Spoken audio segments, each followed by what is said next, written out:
Hi, everyone. It's Andrew with the Alliance for Innovation Infrastructure, and today I'm joined by Ava Kalina, who earned first place in our 2023 Student OpEd competition. She wrote an article titled The Clean Energy Revolution Could Be Powered by Your Trash, which you can find on our website. Thank you so much for being here, Ava. Thank you, Andrew. I'm excited to speak with you today and tell you about my interest in infrastructure and how I learned about AI. Perfect. Well, we're really excited, obviously, that you are the first place winner of our Mhm. competition. That's so exciting. What inspired you to participate in our competition, and what did you already know about AI? I'm a senior at Miami University of Ohio, and I study data analytics and global politics. But in the past year, I found an interest in clean energy and kind of the environmental and sustainability field. So, although I don't have a major in that field, I found that the most effective way to learn about it and pursue those interests was to write, because to write, you have to do tons of research and do so much learning. I had written a couple articles for my local student newspaper about methane emissions from landfills. And then when I saw this competition, I decided to take it a step further and investigate methane emissions on a more regional scale and look at how it interacts with infrastructure and clean energy policy on a larger level. Having access to a university library. I don't know if you utilize yours, Yeah, but it's so helpful to find scholarly articles, just yeah. super easily. I'm really gonna miss being a student and just having access to so many things. Oh no, for sure. Coming from growing up in the DC, Virginia area, politics was always in the conversation and everyone was kind of on a specific side.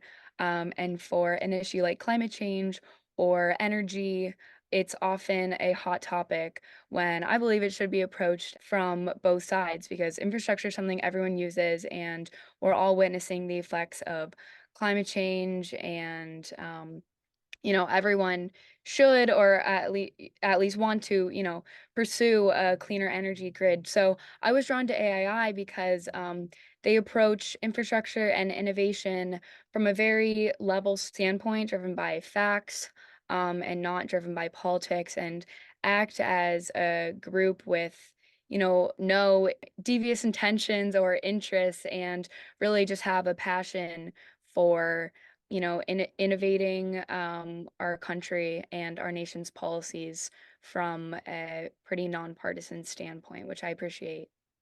Well, going off of what you said earlier, it's true. We are being affected as well by a very convoluted, ongoing, internal political war in this country. And it's really either you're on one side or you're on the other. And it's Mhm, difficult because you're right. Infrastructure should be something approached from a nonpartisan point of view.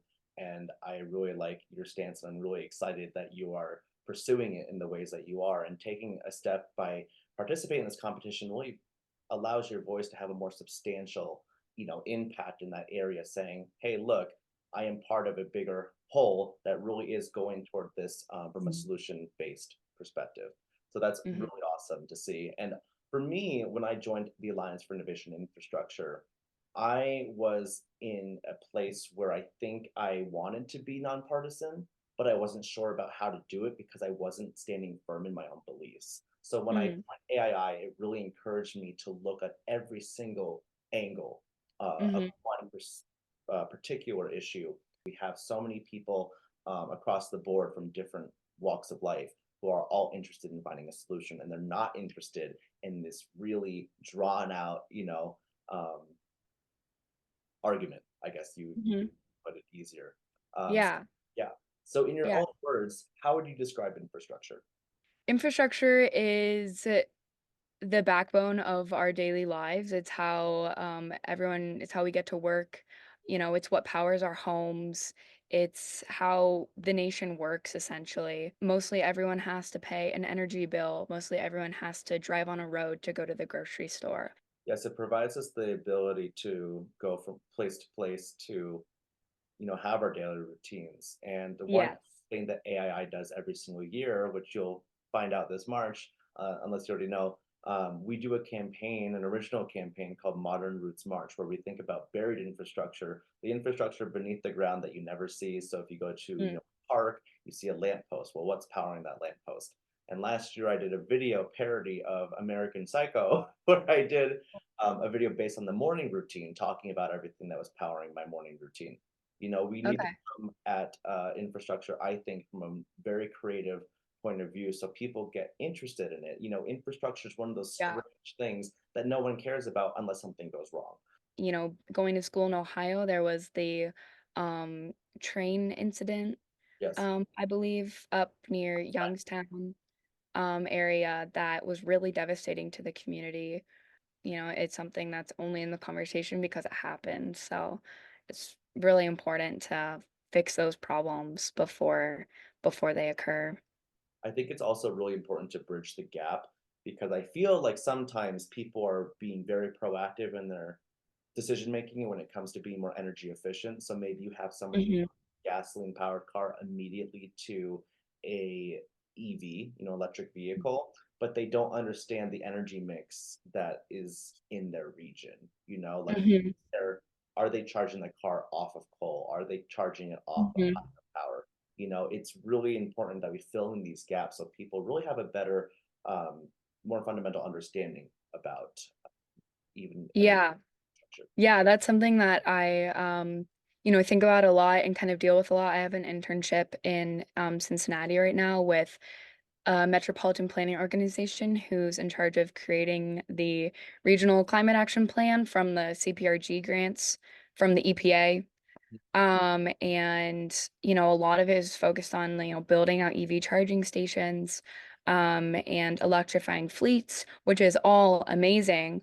But then, you still have to remember the energy landscape of Ohio, Kentucky, and Indiana, which is what the area serves, mostly powered by coal, natural gas. So it's definitely important to focus on the industry and closing the gap before, forcing everyone to change their lives to get an EV. You kind of gotta look in the back too. Where's that energy coming from? So, next question. What is innovation to you? Um, Innovation is just constantly moving forward and constantly consistently rather wanting to improve the world around you to either benefit people or the environment or businesses. Innovation is incredibly important because no one wants to be stuck where they are. We always would rather have, cheaper, cleaner energy or an easier way to get around, and that can only be done through innovation. Love that answer. One of the interesting things that I've been learning, I have a lot of friends out here in Montana who work in the agriculture world, Okay. which would make sense. And I have a lot actually back east as well. But one of the things that I never even thought about was the amount of the methane emissions that come from Mhm. livestock. Uh, Yeah. The agricultural, impacts on methane emissions is really interesting because, I wrote my article on methane emissions from landfills, but it doesn't even really begin to be close to the amount from livestock, which is a really difficult change to make. We're not going to stop eating meat or drinking milk. So you have to use innovation to find solutions to that. Yeah, well, it's even fascinating when you think about a small innovation like spray paint markings. Spray paint markings that you see on the ground. Our founder Brigham McCown calls it visual pollution. But even with that, I asked a lot of people, "Do you know what this means?" And they say, "No, I don't know what it means." And I say, "Well, it's all the pipes underneath the ground, so that people know Mm-hmm. not to dig there, or else something can go really bad." Uh, Hmm. what are your aspirations following your time at Miami University? Ideally, I'd like to work in the clean energy sector, maybe start as a data analyst and, hopefully get into the policy world or something, but have a career in just serving people or serving the environment. Doesn't necessarily have to be like in a nonprofit way. There are tons of, research and innovation that I would just love to partake in to, strengthen our nation and even places across the world. Honestly, I don't even see you just finding innovative solutions. I mean, maybe you could even think about designing innovative solutions based on research you're going to be doing? Yeah. I mean, I would love to. I would love to just, put so much effort and steam into creating those solutions that someone needs to make. Well, thank you so much, Ava, for joining us today. It's Sure. a pleasure. Thank you. If you want to learn more about AII, visit us at aii.org.